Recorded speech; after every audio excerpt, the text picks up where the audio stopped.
첫 소식입니다. 오늘 뉴스는 산불 소식으로 시작합니다.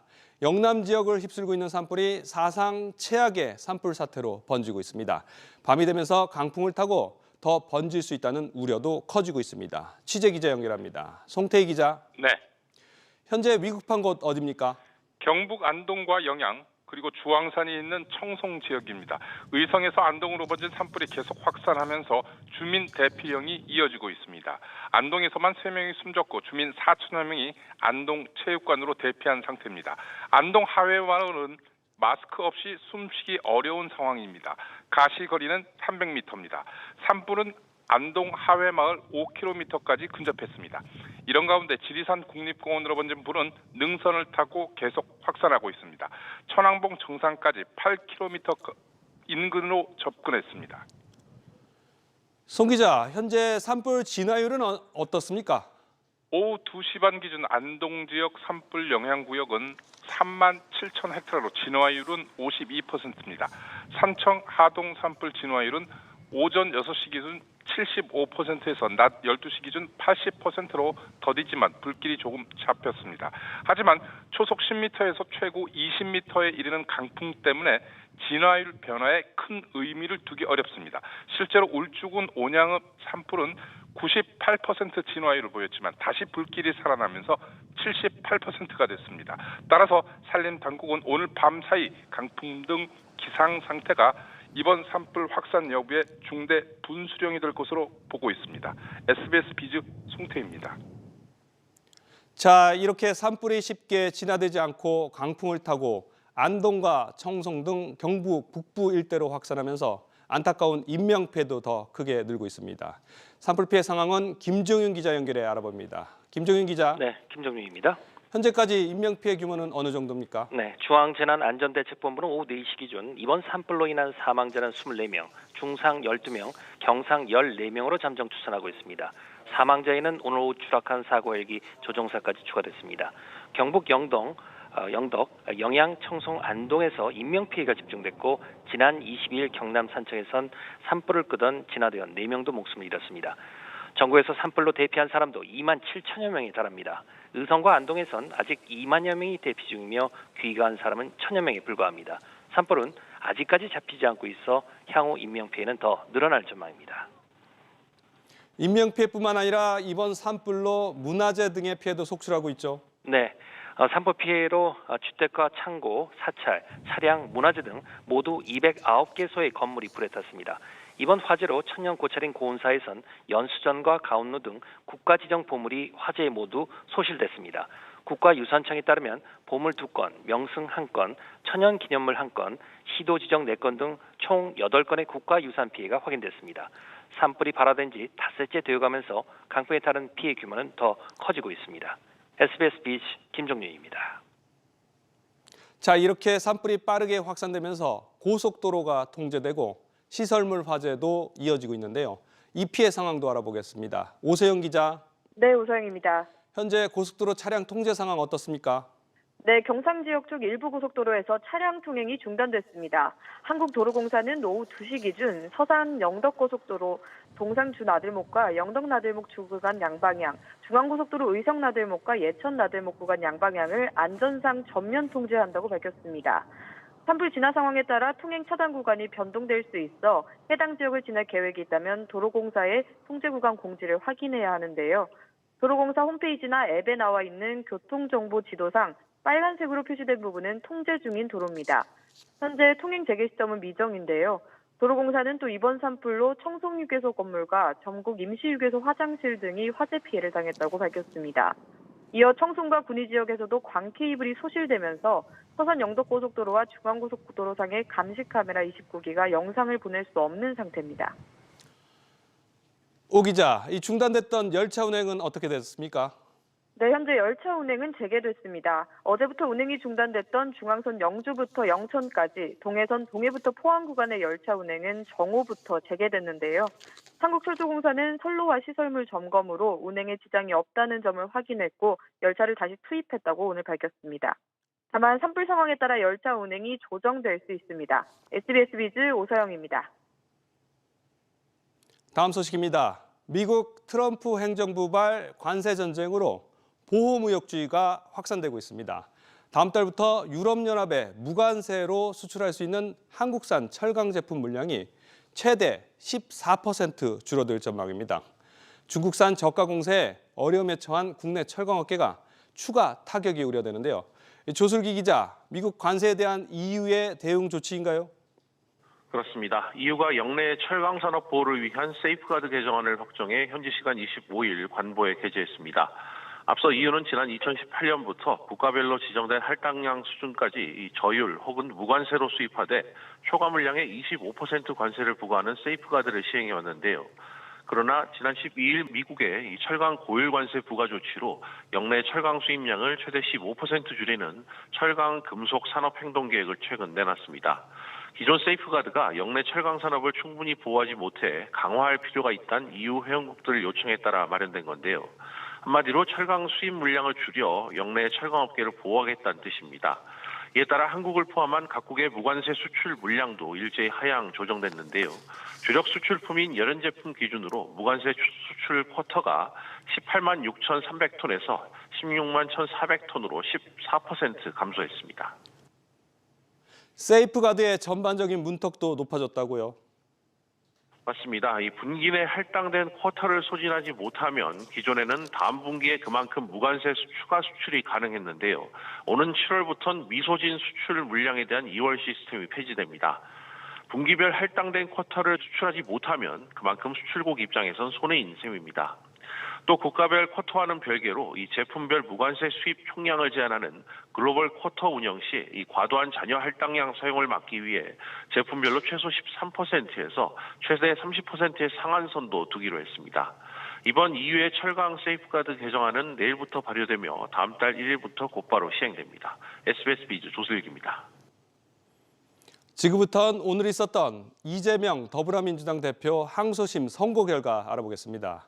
지난 대선 과정에서 허위 사실 공표 혐의로 기소된 이재명 민주당 대표가 항소심에서 무죄를 선고받았습니다. 이 검찰의 무리한 기소였다는 주장에 물레가 실리며 이 대표의 대선 행보에도 탄력이 붙을 것으로 전망됩니다. 먼저 지웅배 기자입니다. 서울고법은 이재명 대표의 혐의 두 가지를 모두 무죄로 판단했습니다. 우선 재판부는 이 대표의 대장동 개발 사업 실무 책임자였던 고 김문기 성남도시개발공사 처장 관련한 발언이 허위 사실에 해당하지 않는다고 봤습니다. 재판부는 이 대표가 김 처장과 교유 행위를 부인한 것으로 해석할 수 없다며 관련 발언에 대해 허위 사실 공표죄로 처벌할 수 없다고 판단했습니다. 김 씨와 골프를 치지 않았다는 발언에 대해서도 그 자체로 독자적 의미를 갖는다고 보긴 어렵다고 설명했습니다. 1심이 고의로 허위 발언을 했다며 유죄로 판단했던 핵심 근거를 2심 재판부는 인정하지 않은 겁니다. 또 다른 쟁점인 백현동 식품연구원 부지 용도 변경은 국토부 협박 때문이란 이 대표의 주장에 대해서도 과장일 순 있으나 허위로 보기 어렵다고 판단했습니다. 재판부는 백현동 발언의 의미는 국토부의 법률 요구에 따라 용도 지역을 변경했다는 것이지 피고인이 불가피하게 용도 지역을 변경했다는 것으로 해석할 수 없다고 봤습니다. 이처럼 2심 재판부는 주요 혐의 모두에서 1심 판단을 뒤집고 이재명 대표에게 무죄를 선고했습니다. 진실과 정의에 기반해서 제대로 된 판결을 해주신 재판부에 먼저 감사드립니다. 검찰도 자신들의 행위를 좀 되돌아보고 더 이상 이런 공력 낭비하지 않기를 바랍니다.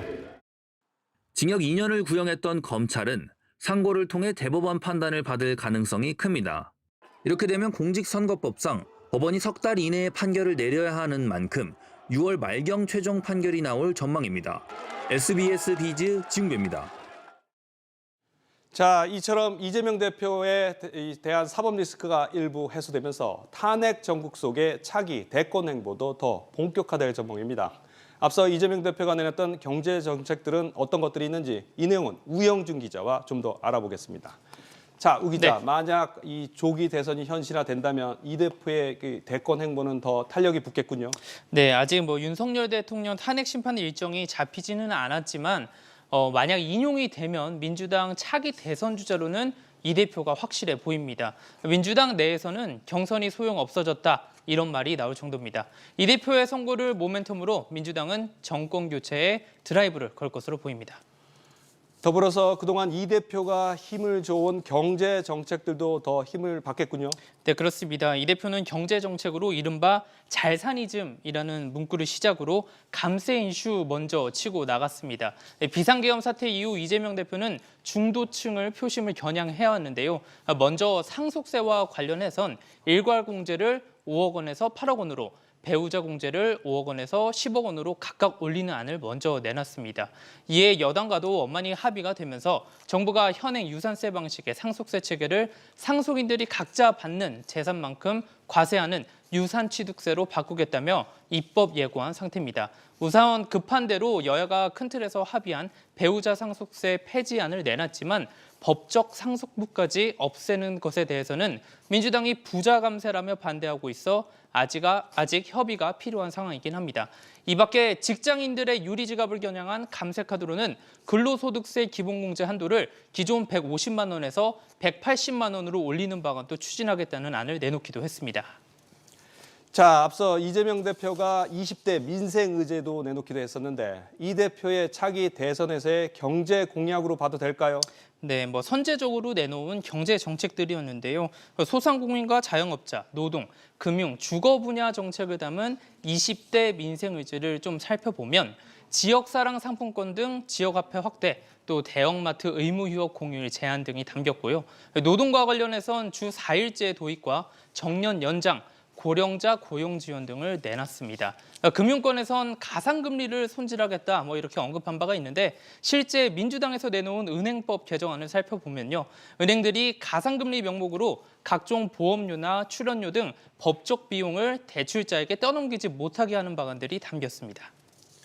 현재 2030 세대들이 강하게 반발하고 있는 연금개혁은 추가 논의가 필요한 상황인데요. 어떻게 전망되고 있나요? 네, 국회를 통과한 국민연금법 개정안은 보험료율을 현행 9%에서 13%로 높이고 소득 대체율은 내년부터 43%로 인상하는 모수 개혁안만 다뤘습니다. 연금 체계의 큰 틀을 바꾸는 구조개혁은 이제부터 논의를 시작해야 합니다. 하지만 조기 대선 가능성이 거론되는 혼란한 전국 속에서 세대 간 갈등까지 겹치며 국회 연금특위가 제대로 작동하기 어려울 것이라는 우려도 나옵니다. 자, 우 기자 잘 들었습니다. 다음 소식입니다. 경기 침체가 장기화되면서 불황의 그늘은 더 짙어지고 있습니다. 주요 신흥은행들의 이른바 이 깡통 대출 잔액이 역대 최대로 늘어난 것으로 나타났습니다. 정보윤 기자, 이자도 못 받는 부실 대출 얼마나 늘었나요? 네, KB국민과 신한, 하나, 우리 등 4대 은행의 지난해 말 무수익 여신 잔액은 총 3조 1,787억 원으로 1년 전보다 15.5% 증가했습니다. 연말 기준으로 무수익 여신 잔액이 3조 원을 넘은 건 이번이 처음인데요. 무수익 여신은 돈을 빌려줬지만 이자도 받지 못하는 부실 대출로 이른바 깡통 대출이라고도 불립니다. 4대 은행 무수익 여신 잔액은 매년 가파르게 증가하고 있는데요. 전체 여신에서 차지하는 비중도 0.22%까지 확대됐습니다. 기업과 가게 가릴 거 없이 상황이 안 좋은 거죠? 네, 그렇습니다. 지난해 말 기업 무수익 여신 잔액은 2조 1,465억 원으로 1년 전보다 13.8% 늘면서 처음으로 2조 원을 웃돌았습니다. 내수 부진이 장기화되면서 경영난을 겪는 기업들이 늘어나고 기업 대출도 부실화한 것으로 풀이됩니다. 지난해 파산한 법인은 1,940건으로 역대 최대치를 경신하기도 했는데요. 가계 무수익 여신 잔액도 20% 가까이 급등한 1조 321억 원을 기록하며 처음으로 1조 원을 넘어섰습니다. 저소득자를 중심으로 부채 의존도가 심화하면서 부채 규모가 줄어들지 않는 등 가계 상황도 부담이 가중되고 있습니다. SBS 비즈 정보윤입니다. 이런 가운데 다음 주 미국의 상호관세 발표가 예정됨에 따라 대미 수출 의존도가 높은 자동차 업계의 긴장감은 더 높아지고 있습니다. 장기 누적된 내수 침체와 미국 관세 전쟁, 그리고 고환율 등 역대급 위기 상황을 맞으면서 조금씩 살아나는 듯했던 기업들의 체감 경기는 또 급속히 얼어붙고 있습니다. 이 소식은 이한나 기자입니다.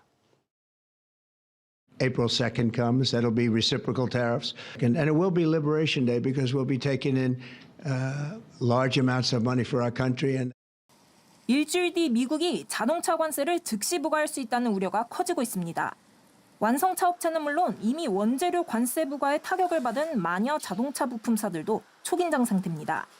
자동차와 차 부품 산업에 오는 2분기 경기 전망 지수는 59.4로 기준선을 크게 밑돌고 있습니다.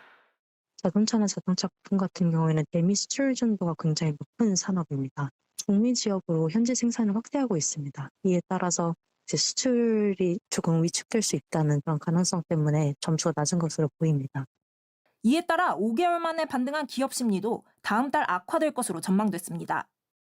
향후 기업 심리는 미국의 상호관세 정책과 정부의 경기 부양책 등 국내의 경제 정책 변화에 영향을 받을 것으로 예상되며 이와 관련하여 불확실성이 있어 추이를 지켜봐야 할 것 같습니다.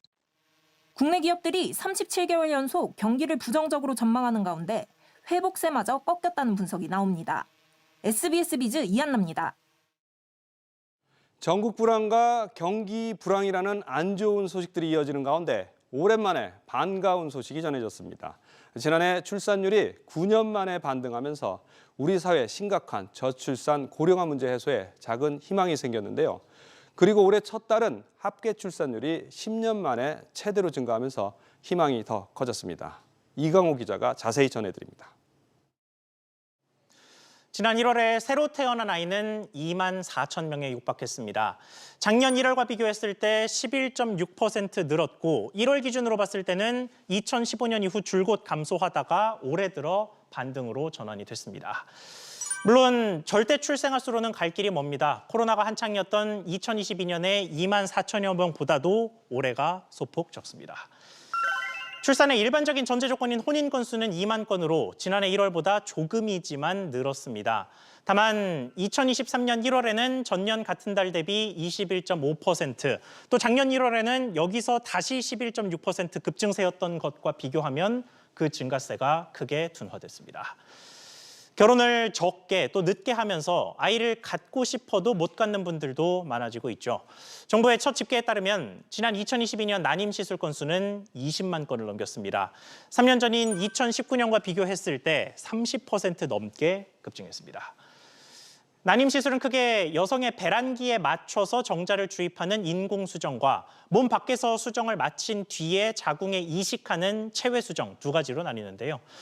30대 초반에는 체외수정의 임신율이 47%, 인공수정은 14.5%를 기록했지만 이게 40대 초반에 들어서는 각각 26%와 7%대로 급감하는 모습을 보였습니다. 이 때문에 임신을 계획하고 있다면 가능한 35세 이전에는 가입력 검사 등을 받고 병원의 상담을 받아보라는 게 전문가들의 조언입니다. SBS 비즈 이광호입니다. 자, 이렇게 저출생과 관련해 희망의 불씨가 살아나면서 정부가 이 추세를 더 활성화하기 위한 추가 대책을 내놨습니다. 결혼과 출산을 할 경우 주택 공급 혜택이 늘어납니다. 자세한 내용 취재 기자 연결해 알아보겠습니다. 최지수 기자, 아이를 낳을 경우 청약 혜택이 늘어난다고요? 네, 그렇습니다. 지난해 6월 19일 이후 출산한 가구는 이전에 한 차례 특별 공급을 받았더라도 한 번 더 특공 기회가 주어집니다. 아이를 낳은 후 더 넓은 면적의 집으로 이사갈 수 있도록 지원하기 위해서입니다. 생애 최초 특공을 제외한 신혼, 다자녀, 신생아, 노부모 부양 특공 유형에 모두 지원이 가능합니다. 분양권을 포함한 유주택자도 특공 기회를 추가로 받을 수 있는데요. 다만 새 주택으로 소유권을 옮기기 전까지 기존 주택을 처분해야 합니다. 또 당초 신혼부부 특별공급은 혼인 신고일부터 무주택 세대인 경우에만 신청이 가능했는데요. 앞으로는 입주자 모집 공고일에만 무주택자면 공급받을 수 있습니다. 기존엔 배우자의 혼인 전 청약 당첨 이력만 배제됐는데 앞으로는 청약 신청자 본인의 혼인 전 당첨 이력도 따지지 않기로 했습니다. 이런 내용을 담은 관련 행정규칙 개정안이 오는 31일부터 시행됩니다. 최 기자, 이 청약 기회 자체뿐만 아니라 신혼과 출산 가구에 돌아가는 분양 물량 자체도 늘어난다고요? 네, 그렇습니다. 2세 미만 신생아가 있는 가구는 공공분양인 뉴홈에서 일반 공급 물량 중 50%를 우선 공급받게 됩니다. 기존엔 일반 공급에선 출산 우대 항목이 따로 없었습니다. 또 공공임대에선 전체 공급 물량의 5%를 우선 공급받습니다. 민간주택 분양에 있어선 신혼부부 특공 비율이 18%에서 23%로 커집니다. 이렇게 모두 신혼 및 출산 가구에 돌아가는 주택 물량이 연 7만 호 수준에서 12만 호로 늘어납니다. 공공임대주택에 살고 있는 출산 임차인에 대한 지원도 추가되는데요. 현재 행복주택의 임차인은 소득이나 자산 요건이 기준치를 넘을 경우 한 번만 재계약이 가능한데 거주 중 태어난 자녀가 있으면 자녀가 19세가 될 때까지 재계약이 허용됩니다. SBS 비즈 최지수입니다. 주거 안정 관련 소식 좀 더 알아보겠습니다. 이 주택 임대차 보법 2법이 시행된 지 5년이 되는 시점을 맞아서 정부가 제도 개편에 나섰습니다. 임대차 2법이 임차인들을 보호하기 위해서 시행됐지만 좋은 취지와는 달리 실질적으로 임차인에게 부정적 영향을 끼쳤다고 본 겁니다. 이 소식은 박연신 기자가 전해드립니다. 지난 2020년 7월 정부는 계약갱신 청구권제와 전월세 상한제를 도입했습니다. 법 시행이 늦어진다면 그 사이 과도한 임대료 인상 등 세입자 피해가 우려되고 오히려 시장 불안을 초래할 여지도 있습니다. 주택임대차보호법을 즉시에 시행해서 시장의 혼란을 최소화하기. 임대료 인상률을 5%로 제한하고 세입자의 전월세 계약 기간을 기존 2년에서 2년 더 청구할 수 있는 권리를 보장해 주는 겁니다. 시행된 지 5년이 돼가는 시점에서 해당 제도가 임차인들의 주거권 향상에 기여했지만 시장에 예상치 못한 영향을 미쳤다는 평가가 나오고 있습니다. 전월세 시장의 가격 변동성이 확대되고 임대인과 임차인 간의 분쟁을 증가시켜서 오히려 임대차 시장의 안정성을 해쳤다는 문제의식도 있습니다. 임차인이 전셋값을 보전하기 위한 여러 편법이 나와 전셋값 안정 효과도 크지 않았다는 지적도 나옵니다. 제도 도입 이후에는 신규 임대료의 상승, 그리고 이중 가격, 편법적 갱신 거절. 왜냐하면 거절을 하게 된다면 시장 가격만큼 더 많이 받을 수 있기 때문에 이런 부분들이 발생을 하면서 시장에 어떤 혼선이 일부 있었습니다. 국토연구원은 임대료 인상 상한을 10%로 올리거나 저가주택의 한정에 해당 법안을 적용하는 등 4가지 대안을 제시했습니다. 기존 임대차 2법의 큰 틀 자체는 유지하되 부작용을 최소화하는 쪽으로 의견을 모아야 한다는 목소리도 나왔습니다. 정부는 이번 논의를 시작으로 임대차 2법 제도 개편을 본격화하겠다는 방침입니다. SBS 비즈 박연신입니다. 오늘은 슈퍼주총데이로 불릴 정도로 올해 정기주총 시즌에서 가장 많은 기업들의 주총이 열리는 날입니다. 그중에서도 12년 만에 같은 날 주총회를 연 네이버와 카카오의 하두는 인공지능이었습니다. 다만 창업자의 행보는 엇갈렸는데요. 이 소식은 김동필 기자가 전해드립니다. 이해진 네이버 창업자가 오늘 열린 주주총회에서 8년 만에 이사회에 복귀를 신고했습니다.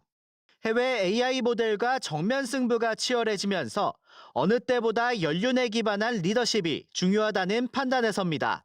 지원하는 역할이기 때문에 앞으로는 이사회 역할만 그렇게 충실하게 할 그런 생각입니다. 위기를 기회로 저희가 모바일 때 또 해외를 진출했듯이 또 여러 가지 기회로 삼을 수 있는 그런 노력을 해야 된다고 생각합니다. 네이버는 연임에 성공한 최수연 대표를 중심으로 하이퍼 클로버엑스를 개선하면서 모든 서비스에 AI를 탑재한다는 계획입니다. 커머스 영역에서는 가장 뾰족하게 세계에서 제일 좋은 모습을 만들 수 있지 않을까? 김범수 창업자가 암투병으로 일선에서 물러나면서 경영 공백이 생긴 카카오도 오늘 제주도 본사에서 주주총회를 열고 이사회를 재정비했습니다. 재무와 법무 부분을 보강하고 주총도 판교에서 열 수 있도록 접근성을 개선한 카카오는 커머스와 금융, 이동 등 전 영역의 다양한 AI 모델을 결합해 수익화에 집중한다는 구상을 밝혔습니다. 한편 카카오 노조는 다음 분사와 VX 매각에 반대하면서 임담역 결렬을 선언하고 파업 절차에 돌입했습니다. 이와 관련 정신화 대표는 구조조정을 위한 액션은 아니라면서 포털 다음 매각 계획은 없다라고 선을 그었습니다. SBS 비즈 김동필입니다.